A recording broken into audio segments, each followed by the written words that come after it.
Urea, इसने बहुत गंभीर चर्चाएं हमारे बीच में की।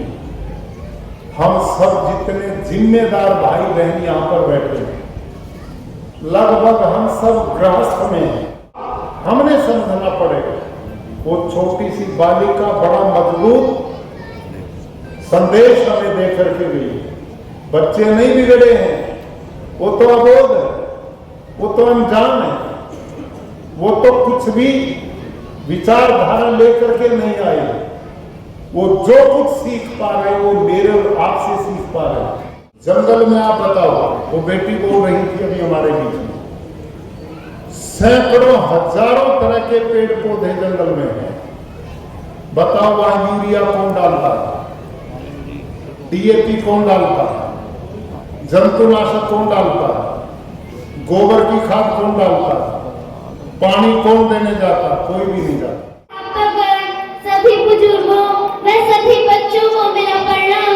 मेरी तंगड़ा, मुझे आज इस मंच पर अपने विचार रखने का अवसर मिला, उसके लिए मैं आपका बहुत बहुत धन्यवाद करती हूँ। जैसे कि आप सभी को पता ही है, आचार्य जी हमारे किसानों और बच्चों से बातचीत करने के लिए यहाँ पहुँचे हैं। बढ़ती बीमारियाँ, पर्यावरण प्रदूषण और किसानों की समस्याओं को देखते हुए आज के समाज को सबसे बड़ी जरूरत है ऑर्गेनिक फार्मिंग, जैविक खेती। जैविक खेती यानी जीवों पर आधारित खेती।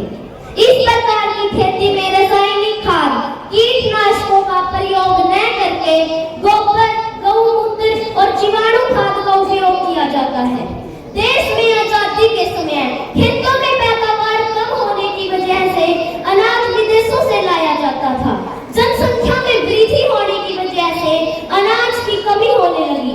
1967-68 में हरित क्रांति का दौर चला। आधुनिक तकनीकें, हाइब्रिड बीज के उपयोग से मानो देश की धरती सोना उगलने लगी। अधिक अनाज पैदा करने की होड़ में रासायनिक खाद, कीटनाशकों का अंधाधुंध प्रयोग किया जाने लग गया, जिसके कारण भूमि बंजर होने लगी।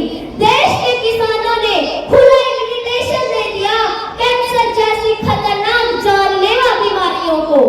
मानव एवं पशुओं और पर्यावरण पर भी इसका बहुत बुरा असर रहा। अगर इन सबको बचाना है तो जैविक खेती बहुत जरूरी है। मैं आपसे एक बात पूछना चाहती हूँ, अगर यूरिया, डीएपी, अन्य खादों से पेड़ पौधों की वृद्धि संभव है तो अब तक वो सारे जंगल सूख जाने चाहिए थे, क्योंकि जंगलों में तो कोई खाद लेकर गया ही नहीं।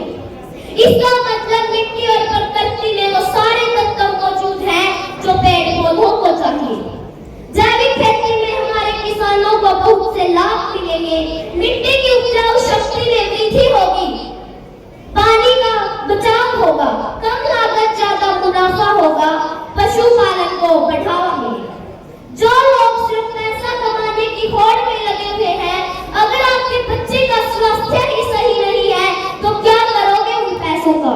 हमारे शास्त्रों में लिखा गया है, पहला सुख निरोगी काया, दूसरा सुख पास में माया। पैसे को आज भी दूसरे नंबर पे रखा गया है। अगर आप चाहते हो हमारी नस्लें बची रहे तो नेचुरल फार्मिंग बहुत जरूरी है। और आज बात फसल और नस्ल की है तो यहाँ सभी बच्चे और उनके अभिभावक बैठे हैं, तो मैं उनको भी कुछ बात कहना चाहूंगी।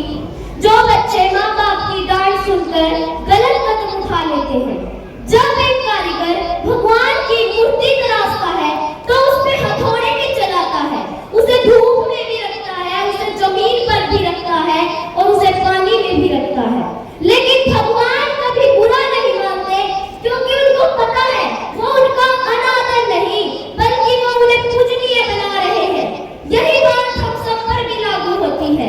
माँ